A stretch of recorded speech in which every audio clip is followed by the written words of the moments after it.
കൊച്ചേട്ടൻ്റെ കത്ത്. ടീച്ചറിനോടടുക്കാം അമ്മയോളം.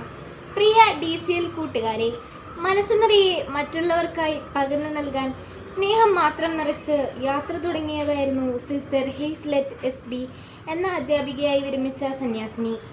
എന്നാൽ ഡ്രൈവർ സ്വിച്ചിട്ട് അടയ്ക്കേണ്ട ബസ്സിൻ്റെ ഓട്ടോമാറ്റിക് വാതിൽ അടയ്ക്കാതെ വേഗത്തിൽ മുന്നോട്ട് പോയ ബസ്സിൽ നിന്ന് സിസ്റ്റർ റോഡിലേക്ക് തെറിച്ചു വീണ് ഗുരുതര പരിക്കുകളെ അതിജീവിക്കാനാകാതെ നമ്മോട് വിട പറഞ്ഞു.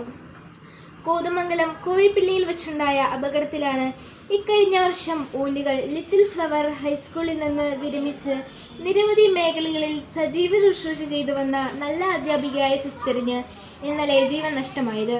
കാഞ്ഞിരപ്പള്ളി സെന്റ് മേരീസ് ഗേൾസ് ഹൈസ്കൂളിലെ അധ്യാപിക സമൂഹത്തിൻ്റെ പ്രസരിപ്പായിരുന്നു.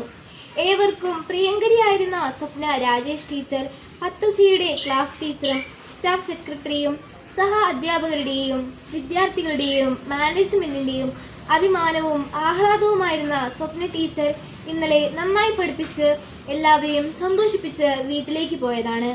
പതിവ് പോലെ ഇന്ന് രാവിലെ സ്കൂളിലെത്താമെന്ന പ്രതീക്ഷയിലാണ് പ്രിയ ടീച്ചർ പോയത്. എന്നാൽ വീട്ടിൽ വെച്ച് പെട്ടെന്ന് ഹൃദയാഘാതം ഉണ്ടാവുകയും ജീവൻ നഷ്ടമാവുകയുമാണ് ഉണ്ടായത്. പ്രിയ കൂട്ടുകാരെ, 2 ഗുരുശ്രേഷ്ഠർ അപ്രതീക്ഷിതമായി വിദ്യാർത്ഥി ലോകത്തോട് യാത്ര പറഞ്ഞ് ഹേസ്ലെറ്റ് സിസ്റ്ററിൻ്റെയും സ്വപ്ന ടീച്ചറുടെയും വിദ്യാർത്ഥികൾ മൃതദേഹ പേടകങ്ങൾക്കരികിലൂടെ വിങ്ങിക്കരഞ്ഞ് നീങ്ങുന്നത് കണ്ടു. വിദ്യാഭ്യാസ കാലത്തിൻ്റെ ഏറ്റവും വലിയ സൗഭാഗ്യം എന്താണ്? ഫുൾ A+ വാങ്ങുന്നതോ കലാതിലകമോ പ്രതിഭയോ ആകുന്നതോ ആണോ?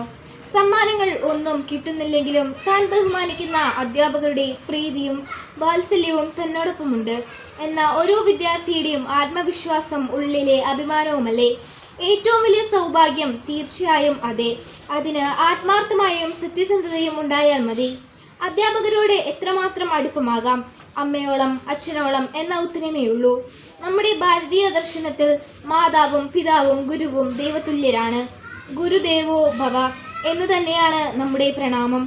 ദൈവതുല്യമാണ് ഗുരുസ്ഥാനം.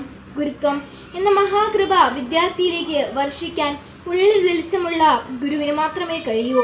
അതിനാൽ നമ്മുടെ എല്ലാ അധ്യാപകരെയും നമുക്ക് അങ്ങേയറ്റം ആദരിക്കാൻ ഒട്ടും ബാക്കി വയ്ക്കരുത്. അവരെ അമ്മയെ പോലെ സ്നേഹിക്കുക. സ്നേഹം ഒട്ടും കുറച്ചു കളയരുത്. അവരോട് ഹൃദയം തുറന്ന് സംസാരിക്കാം. മറ്റൊരവസരത്തിലേക്ക് മാറ്റിവെക്കരുത്. പിന്നീട് അവസരം കിട്ടിയെന്ന് വരില്ല. സ്വപ്ന ടീച്ചറിനോടും ഹേസ്ലെറ്റ് സിസ്റ്ററിനോടും പിന്നീട് പറയാനായി അവരുടെ പല വിദ്യാർത്ഥികളും മാറ്റിവെച്ചത് അവരുടെ ഉള്ളിൽ ബാക്കിയാവുകയാണ്. നമുക്ക് ഇന്ന് തന്നെ സ്നേഹാദരവുകളോടെ പുഞ്ചിരി മഞ്ചരികളുമായി നമ്മുടെ അധ്യാപകരുടെ മനസ്സിൽ ശിഷ്യവസന്തം തീർക്കാം. അമ്മയോളം അടുക്കാം, അനുഗ്രഹീതരാകാം. ആശംസകളോടെ സ്വന്തം കൊച്ചേട്ടൻ.